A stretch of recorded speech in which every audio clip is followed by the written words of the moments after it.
इनके पेरेंट्स भी जब अपने मुल्क से यहाँ पे युगांडा से यहाँ पे तशरीफ़ लाए थे तो they came, he was a little boy that time, छोटा सा बच्चा, और फिर उन माँ बाप ने, और आप इमेजिन कीजिएगा कि आज से 40-50 साल पहले अगर कोई फैमिली यहाँ आए तो थिंग्स आर मोर टफर, बहुत मुश्किल थी चीज़ें.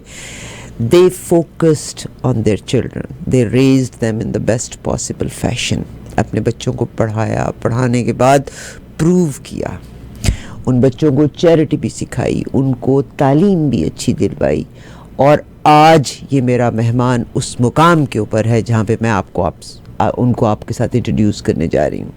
I have जनाब माजी Jamal here with me as always. अस्सलाम वालेकुम. Assalamu alaikum wa rahmatullahi wa barakatuh. And of course, it is definitely an honor to be sitting with you in the same room and introducing you as our guest, Arif Virani, Minister of Justice and Attorney General of Canada. Welcome, sir, to Sazwa Awaz. Thank you very much. How are you? Assalamu alaikum. Wa alaikum assalam wa rahmatullahi wa barakatuh.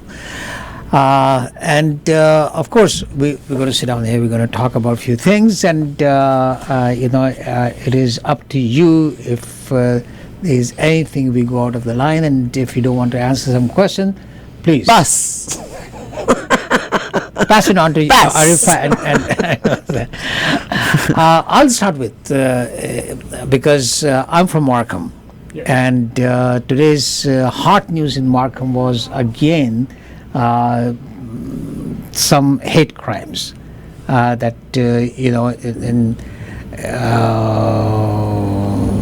my mic is on, I think. Turned all on, but I'm talking. Okay. Anyway, so again today was the hate crime there in Jewish business.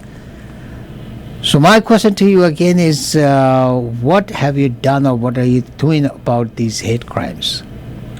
So first of all, I want to say thank you for having me here at Iyavaz. It's a pleasure to be here. It's an honor to be here with both of you. I'll say to you right off the top that the rise in hate crimes has been very, very troubling for me. Arifa was giving me a complimentary introduction about my family's journey to this country. And you're right, in 1972 things were different, and people with brown skins arriving in Toronto treated differently. And you'd like to think that some of the discrimination and challenges people faced in the 1970s are gone in 2024, 2025, but unfortunately they're not. And we're still seeing intolerance, and we're still seeing hatred, and we're still seeing discrimination. In some respects, we're seeing even more of it, whether that's targeting of people because of the color of their skin or their religion. The point you're mentioning is about anti-Semitism that we're seeing in places like Markham and elsewhere. What I can say to you is that I take this very seriously. This is one of the reasons why I ran for office. It's one of the reasons why I became a lawyer, to fight for equality and to promote people's rights. Second thing I will say to you is that under 9 years of the Liberal government, what we've been doing is continuously investing in and confronting and trying to remedy hatred, trying to build a more inclusive and more tolerant society.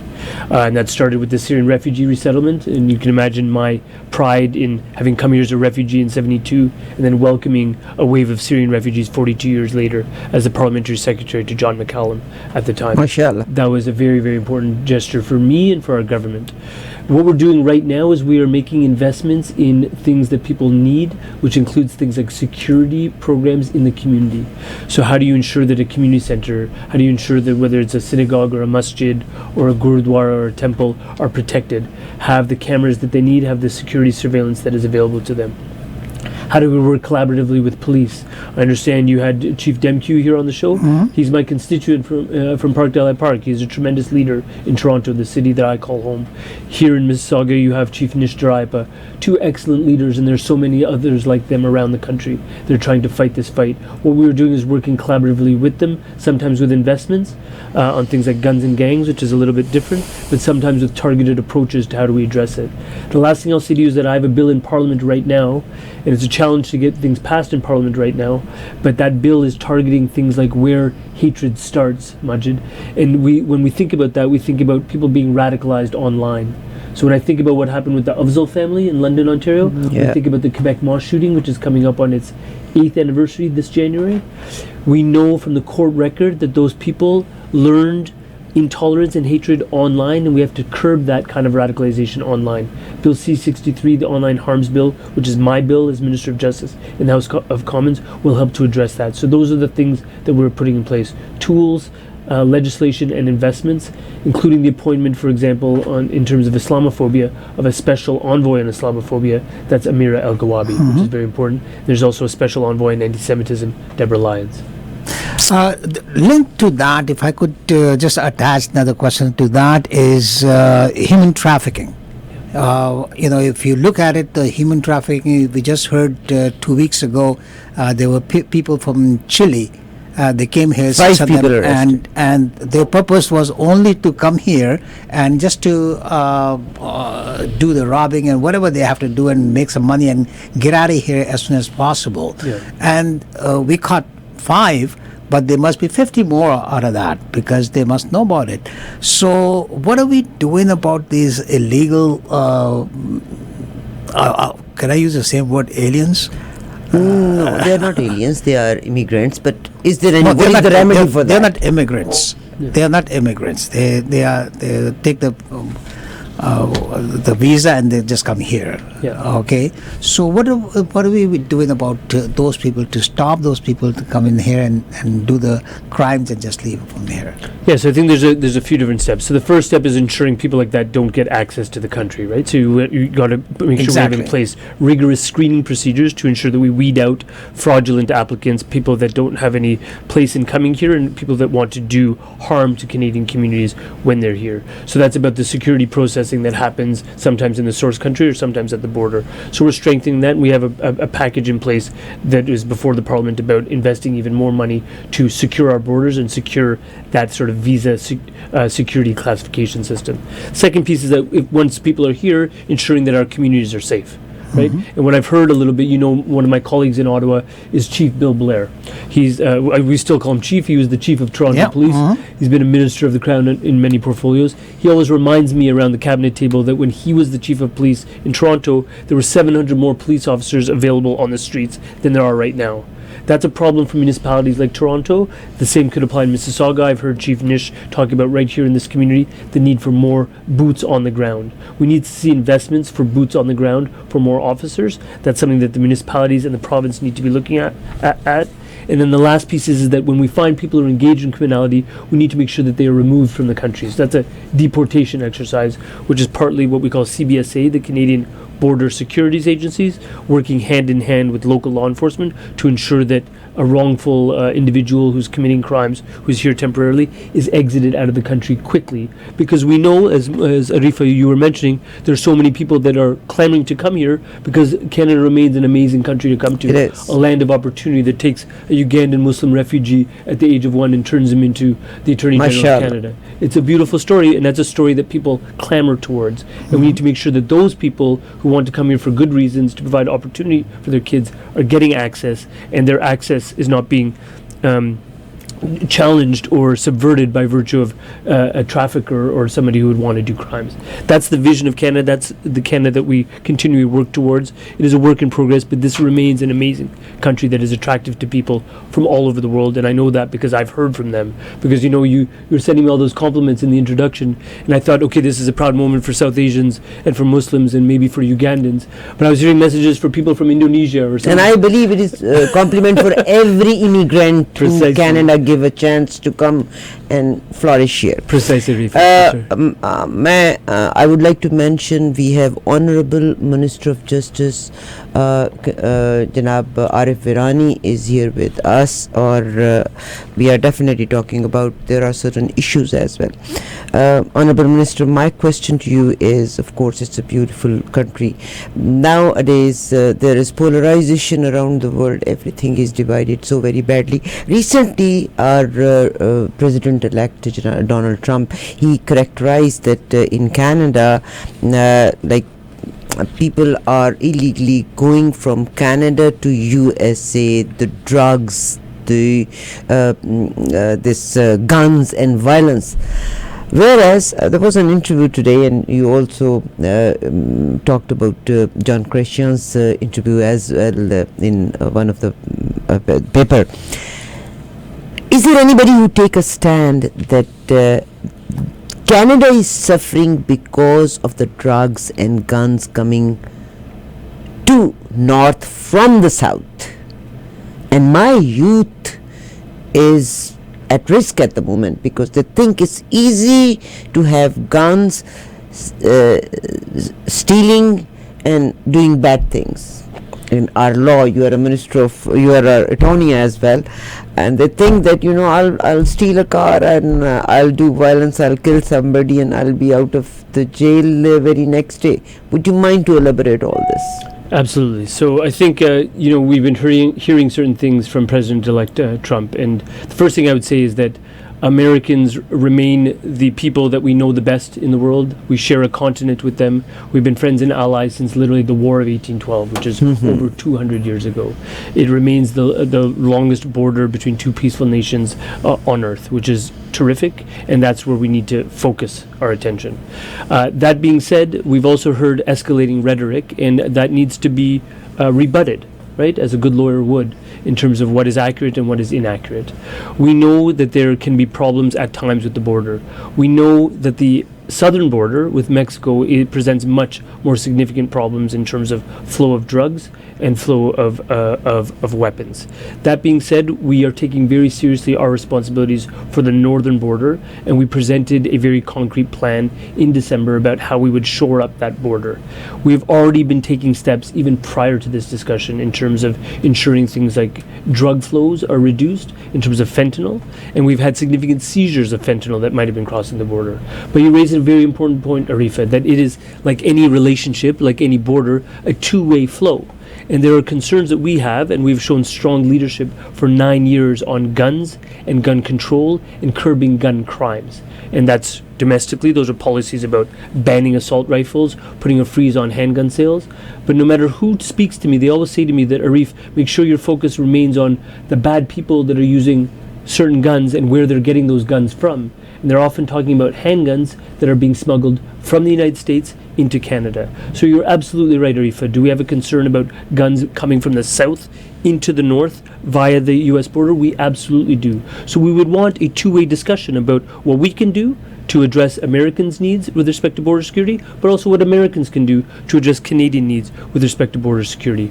All from the perspective of understanding, as different people, including premiers, Prime Minister Trudeau and others have pointed out, that this remains a very strong relationship with a friend and with an ally. We have people-to-people ties, and we have extensive business ties that we do not want to see jeopardized through some sort of tariff or trade battle. That will serve no one, including not American consumers and certainly not Canadian consumers.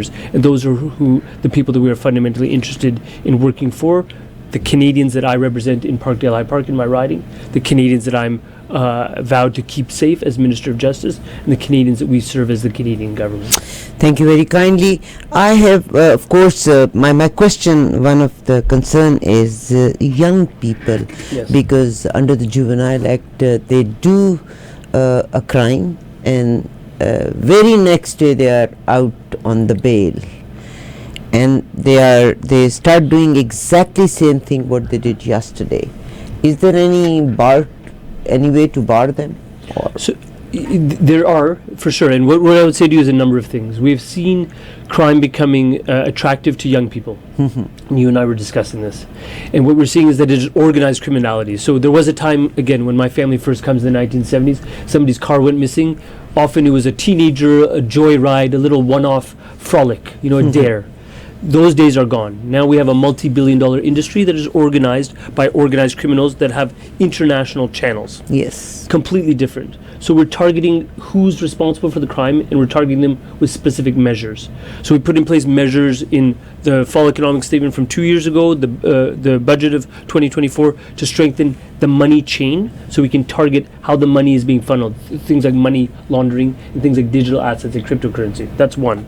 The second thing is that we looked at, for example, automobile theft. You and I, Majid, were talking about that. And with automobile theft, we also learned that we need to have more investments with the policing.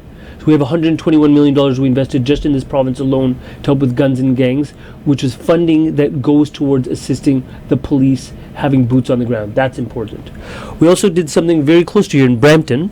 where we invested in scanners in things like railway containers. Because I heard from That's a great thing, yeah. Chief Nish and Chief Demkew, and they said to me, Arif, this isn't about local sales. This is about somebody stealing a car in Toronto, driving it down the 401 to Montreal, exiting out of the Port of Montreal in a rail container and being sold in West Africa.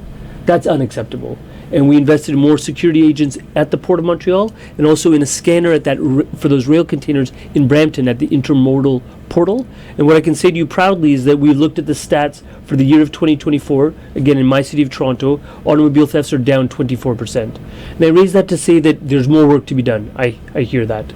But we listened. We gathered thought leaders, police, elected officials, car insurance industry, gathered together, thought, how do we remedy this situation? And we got to work immediately. And that's what I was doing with the criminal code, what my colleague Dominic LeBlanc was doing as Minister of Public Safety, and what we were doing with things like the insurance industry and the automobile industry.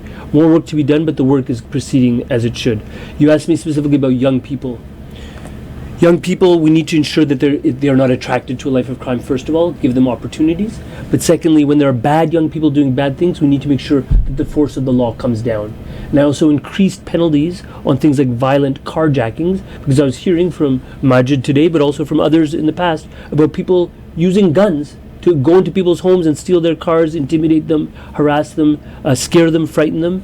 I'm speaking to you now as a father, right? And this isn't a South Asian phenomenon. Every family from any part of the world wants their family to be safe. Their home is their castle. It should be a fortress. They should feel safe at home. This is something that affects every Canadian, and it's something that shouldn't be affecting them. There's enough things to worry about to not have to worry about safety in your own home. So my focus is on keeping people safe in their homes and ensuring that the penalties are there that act as a deterrent. And that's what we did by increasing the penalties. We did that in April of last year, and that legislation has passed. We'll continue to work with law enforcement and with the legal system to ensure that the penalties are now enforced so that people are deterred from doing these crimes. Thank you very kindly. You know what? I was looking at him. Let me tell you one thing, and I think these are the parents. Parents also have the responsibility. It's very impressive information that this family, his parents came as a refugee, and he was only 1 year, but they had their destination in their mind. They focused on their children. This made them to study in the best possible fashion. And I was reading, Minister Virani received 2001 Harold G. Fox litigation scholarship in the Middle Temple in London, United Kingdom. And in 2008 Wilson Pritchard Award from the University of Toronto. और ये award क्यों मिला था इनको? Because of his recognition of contribution to the legal work what he done, and also the work what he did with the community. And I believe this is the basic training by the parents. We parents also have the responsibility as well. Anyways, my next question to you is, this is it's a technical word these days, online scams. Recently there was a news that this young man, he logged onto his website and he lost $100,000 in matter of 6 minutes. One thing. So these are the scams. With artificial intelligence, those scammers have developed. Now there are spoof calls where people call spoofing, and they drain those victims from the money. Is there anything what you have done for these technical crimes? So the answer is yes, but I'll also share with you that I am frightened by those exact same concepts. And mashallah, like my parents are still with us, my father-in-law and mother-in-law are still with us. So for everyone who's listening, you know, what you need to do is think about Nani and Nana, think about Dadi and Dada Bapa, and think about what you can do to keep them safe. And the most important thing is sort of being vigilant, and unfortunately that means being cynical and being pessimistic and challenging people that would contact your parents, your grandparents, etc., your aunties and uncles about things such as something as benign as I'm going to clean your ducts in your house to I've got an investment opportunity for you.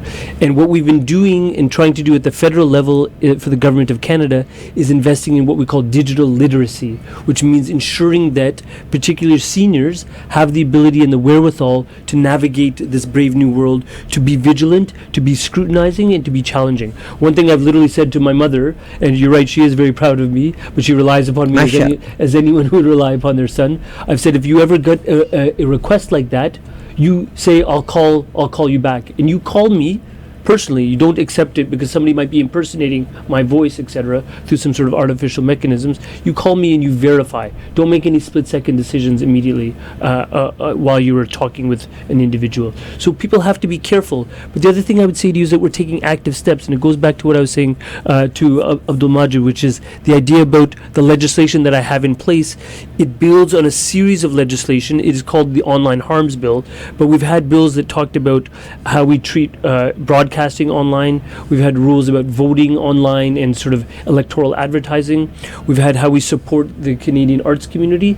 Now we're talking about online safety, and it's about protecting our children from people as bad as, Abdul Majid, you mentioned traffickers previously. We have child sex traffickers that prey upon kids who right now may be on TikTok or on Facebook or on Instagram.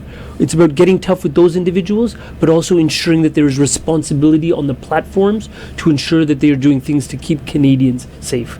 And things like filing a digital safety plan with a new digital safety commissioner. That's important. And what I'll say to you that I've been very pleasantly surprised at is that the Facebooks of the world, the major platforms of the world, and Google, etc., they have been embracing this idea because they too know that the time has come for more rigorous standards, and we need to enforce those standards at the federal level.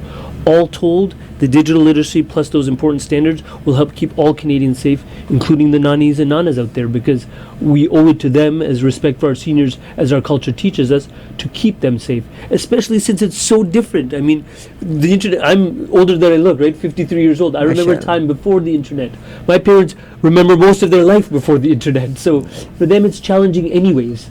And to enter into the financial risk, you need to protect them and keep them safe. This is our duty as people that have grown up here with the opportunities that we have, and it's a duty that I gladly take on.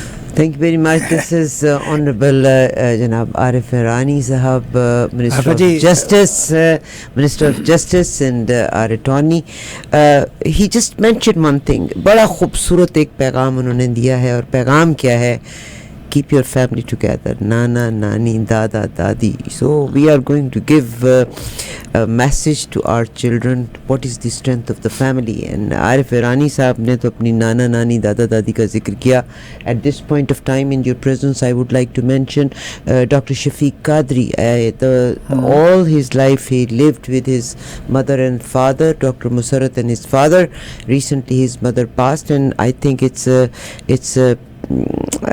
very sad news for us and for Dr. Qadri as well. May we learn something from these successful people, that togetherness of family can help us to raise our children in the best possible fashion. Yes, Panchi Jamal.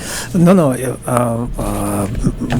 Our minister was saying about old himself, describing himself as old, and I was waiting, and then he says 53. We must go to the graveyard. 53.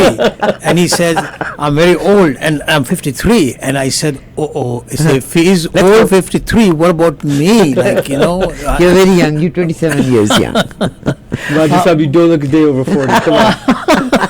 I really appreciate it. Thank you. Okay, let me ask you, you're not running for the leadership of... you said, I heard you. You said you're not running. I'm not running for the leadership of the Liberal Party. Not at this point of time. Of course. Might be later, inshallah. Yeah. But what about, are you still going to contest in your area? Yes, I'm the Member of Parliament for Parkdale High Park, and I'm running as the... Inshallah. To continue as the Member of Parliament for Parkdale High Park. Inshallah. Inshallah. Yeah. Please do give a... Sorry. It's interesting you mentioned Shafiq Qadri, because Dr. Qadri had a medical clinic in my riding, and I got to know him when I was just starting my political career. So my condolences to you, Dr. Qadri, and because I know him personally, and he's been a good mentor. And he's a good mentor, but he always lived with his parents, mother and father, and he always took the pride by taking them with him everywhere. Honorable Minister, I request you please give some message to our parents and your experience, and give them some hope that if our attorney is our own person, he knows there are simple people here. They don't know much about the technology. You are there to take certain measures for every Canadian which can keep their future sharp and bright, keep their children on the right path and protect them. On the Sirat al-Mustaqim. Inshallah. What I would say to all the nanis and nanas out there and daddies and dadas is that first of all, you have in me an ally at the cabinet table. You have in me somebody who represents the progress you've always hoped for your families. And what I mean by that is that when my family came here, my parents were maybe 30 years old, maybe a little bit younger for my mum, and they came with a 3.5-year-old and an 11-month-old baby, which was me. And they had big dreams for their family, and big dreams that were based on crushed dreams in East Africa when they were forced out of their homes, when we were forced out of our homes by Idi Amin in Uganda.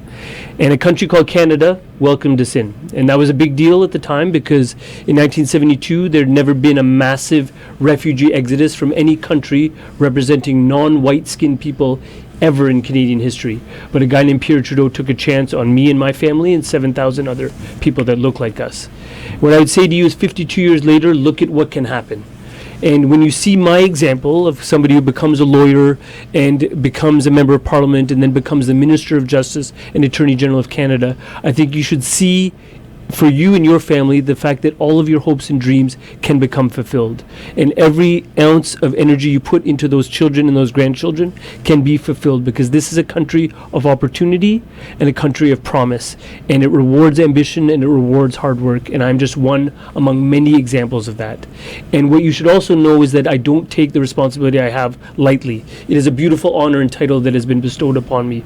But with that honor and title comes responsibility, the responsibility to do good work, to keep Canadians safe, to ensure people are protected online, including you, your children, and your grandchildren. And that is something I take very seriously, and I will work each and every day to do exactly that. And I've been doing that in my time as a Minister of Justice and Attorney General. One thing we had not talked about, Arifa, is we had not talked about the need for the justice system to work well, means holding people accountable in court. You should know that your South Asian Ugandan Muslim refugee Attorney General of Canada has the Canadian record in all of Canada's history of appointing more judges at a faster rate than any other minister since 1867. I've appointed 189 so far, including a 135 last year. That is a record-setting pace, and I will continue to do that, appointing top quality people that also represent the diversity of our country, because that is what ensures confidence in the administration of justice in this country. That is my commitment to you, and I will continue to do that work with your blessings and with your support. And I wanted you to know that there are many people like me around that cabinet table that share the important views of culture and family that are instilled upon us as South Asian Canadians. So thank you very much for having me on the program today. Thank you very kindly. To speak. One thing what I would like to compliment is Honorable Minister said about the skin. So I am brown, and I mean brown means brown. You don't look like brown. A Too many man Canadian who came winters, from Arifa. Uganda, a man who came from Uganda with the colored eyes and fair complexion, so you look like just a Canadian. But I know about Silly Midon and how to how to catch a ball in the slips on a cricket pitch. These are important cultural touchstones. There you go. And I know what a proper cup of chai tastes like as well. Exactly. So I've been raised appropriately, but the Canadian winters have faded my skin. There's no doubt. Mashallah. So this is what it is. This is education which gives you the confidence, and he does have those characteristics. And one of the thing what I would like to say to all my brothers and sisters listening and watching our program, when you vote, you must see who you are voting for. Must be a well-placed, well-spoken, well-educated, Respect the other. a confident person who can definitely bring a change And for respect you. the elders. And respect the elders. That's what That's it is. a That very makes that this is the main family value. Minister, Honorable Minister, thank you very kindly for being with us. Thank you. God bless you. Thank you for having me. And I hope we did not cross the line. No, it's perfect. Thank you so much. Thank you. I love you. A young man, a wonderful man, our pride, Honorable Minister of Justice, Janab Arif Virani Sahab. Inshallah, we will request him to come more often and to link with himself with the community. God bless you. Stay tuned, please. I'll come back.